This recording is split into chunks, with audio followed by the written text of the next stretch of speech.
ആര്യനും ജിസയിലും actually നമ്മൾ Malayalam അല്ലാതുള്ള big boss കണ്ടു കഴിഞ്ഞാൽ ഉമ്മാക്കുള്ളൊരു വിഷയമല്ല.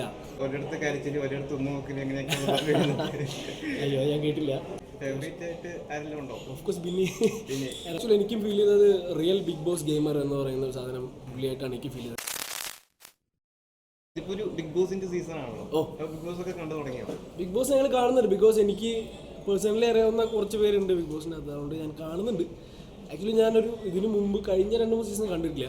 അതിന് മുമ്പ് ബിഗ് ബോസ് കണ്ടിട്ടുണ്ട്. എൻ്റെ ബ്രദർ ബിഗ് ബോസിലുണ്ടായിരുന്നു, ആ സമയത്ത് ഞാനത് കണ്ടിട്ടുണ്ടായിരുന്നു. അതിനുശേഷം ഇപ്പോൾ നമ്മുടെ കൂടെയുള്ള ബിന്നിയുണ്ട്, അഭിലാഷ്, ഞങ്ങൾ ഒരുമിച്ച് ക്രിക്കറ്റ് കളിക്കുന്ന ആൾക്കാരാണ്. റെന ഞാൻ ആക്ച്വലി അനിത്യ പ്രോ സീരിയൽ ചെയ്യുമ്പോൾ അതിലുണ്ടായിരുന്നു. പിന്നെ ജിഷൻ ചേട്ടനുണ്ട്, ഷാനവാസ്കി ഉണ്ട്. അങ്ങനെ നമുക്ക് അറിയാവുന്ന ഒത്തിരി പേരുണ്ട് നമ്മുടെ ഇൻഡസ്ട്രിയിൽ നിന്ന്. അതുകൊണ്ട് യെസ് ഫോളോ ചെയ്യുന്നുണ്ട്.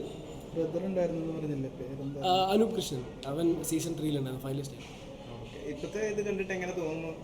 കളിയെല്ലാം കണ്ടിട്ട് ബിഗ് ബോസ് ആക്ച്വലി എന്താ പറയുക, ഭയങ്കര ബഹളമാണ് ഒന്നാമത്തെ കാര്യം. അപ്പം ഞങ്ങൾക്ക് ഒന്നാമത്തെ എനിക്ക് 24 ഒന്നും കാണാൻ ഇൻട്രസ്റ്റ് ഇല്ല. 1 മണിക്കൂർ എപ്പിസോഡൊക്കെ നമ്മൾ മാക്സിമം കണ്ടില്ലെങ്കിലും ഈ പറഞ്ഞ വണ്ടിയിൽ നോക്കുമ്പോൾ കേൾക്കാനൊക്കെ ശ്രമിക്കാറുണ്ട്. ഫേവറേറ്റ് ആയിട്ട് ആരെല്ലാം ഉണ്ടോ? Of course Binny. നമ്മൾ എൻ്റെ നൂബിൻ എൻ്റെ ബെസ്റ്റ് ഫ്രണ്ടാണ്. പിന്നെ ബിന്നി ഞങ്ങൾ ഒരുമിച്ചാണ് ഇത്രയും കാലം സീരിയൽ ചെയ്തുകൊണ്ടിരുന്നത്. എൻ്റെ സീരിയലിലെ ഹീറോയിനായിരുന്നു ബിന്നി. അപ്പോൾ ഓഫ് കോഴ്സ് ബിന്നി തന്നെയാണ് നമുക്ക് സപ്പോർട്ട് ചെയ്യാനുള്ളത്. എല്ലാവരും ബിന്നിയെ സപ്പോർട്ട് ചെയ്യണം. ആദ്യമൊക്കെ കുറെ പേര് എതിർത്തെങ്കിലും ഇപ്പോൾ കോമണർ ആയിട്ട് വന്ന അനീഷിന് ഭയങ്കര സപ്പോർട്ട് കിട്ടും. അതെ അതെ അതെ അതിനെ കുറിച്ച് എന്താ പറയുക? പുള്ളിയാണ് ആക്ച്വലി എനിക്കും ഫീൽ ചെയ്തത് റിയൽ ബിഗ് ബോസ് ഗെയിമർ എന്ന് പറയുന്ന ഒരു സാധനം പുള്ളിയായിട്ടാണ് എനിക്ക് ഫീൽ ചെയ്തത്. കാരണം ആ ഗെയിം അങ്ങനെയാണ്, അത് അങ്ങനെ കളിക്കേണ്ടതാണ്. പുള്ളി ചെയ്യുന്നതാണ് റൈറ്റ് എന്നാണ് എനിക്ക് ഫീൽ ചെയ്തത്. സത്യസന്ധമായിട്ട് പറഞ്ഞു കഴിഞ്ഞാൽ മീൻസ് നമ്മൾ പറയാനാണല്ല, പക്ഷേ എങ്കിലും എന്താ പറയുക, അതാണ് അങ്ങനെ കളിക്കണം, അതാണ് കാര്യം. കഴിഞ്ഞ ദിവസം അനുമോളിന്റെ ഒരു ചെറിയൊരു ഇഷ്യൂ കത്തിപ്പോ അത് അറിഞ്ഞായിരുന്നു. ഏതായിരുന്നു? ആര്യനും ജിസയിലും ഇതൊക്കെ ആക്ച്വലി നമ്മൾ മലയാളം അല്ലാതുള്ള ബിഗ് ബോസ് കണ്ടു കഴിഞ്ഞാൽ ഉമ്മാക്കുള്ളൊരു വിഷയമല്ല.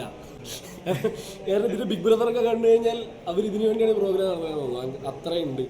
പക്ഷെ മേ ബി എനിക്കുള്ള അവിടുത്തെ വിഷയം അതായിരുന്നില്ല എന്ന് തോന്നുന്നു കേട്ടോ. മേ ബി ചർച്ച ചെയ്ത് അങ്ങനെ ആയിപ്പോയതായിരിക്കാം, നമുക്കറിയില്ല. നമ്മൾ കണ്ടപ്പോൾ അങ്ങനെ ആയിരുന്നു. ഇതിപ്പോ ഒരു താരതമ്യം വരുന്നുണ്ട് സീരിയലും ബിഗ് ബോസും തമ്മില്. രണ്ടിൽ ഇപ്പൊ ഒരേ കണ്ടന്റ് ഒക്കെ ആയി വരുന്നുണ്ടല്ലോ. എല്ലാവരും കരയാണെന്ന് പറഞ്ഞു. ഒരിടത്ത് കരച്ചില് ഒരിടത്ത് ഉമ്മോക്കില് എങ്ങനെയൊക്കെയാണ്. അയ്യോ ഞാൻ കേട്ടില്ല. എന്താ പറയുക, സീരിയലും ബിഗ് ബോസിനോട് എക്സ്ട്രീം 2 സംഭവങ്ങളാണ്. കാരണം ബിഗ് ബോസ് എന്ന് പറയുമ്പോൾ നമ്മൾ നമ്മുടെ സ്വന്തം ക്യാരക്ടർ പേഴ്സണാലിറ്റി ഒക്കെ ആൾക്കാരെ കാണിച്ചു കൊടുക്കുന്നു. മറ്റേ യെസ് സാറ് പറയണത് അഭിനയിക്കണം, അത്രയല്ലേ.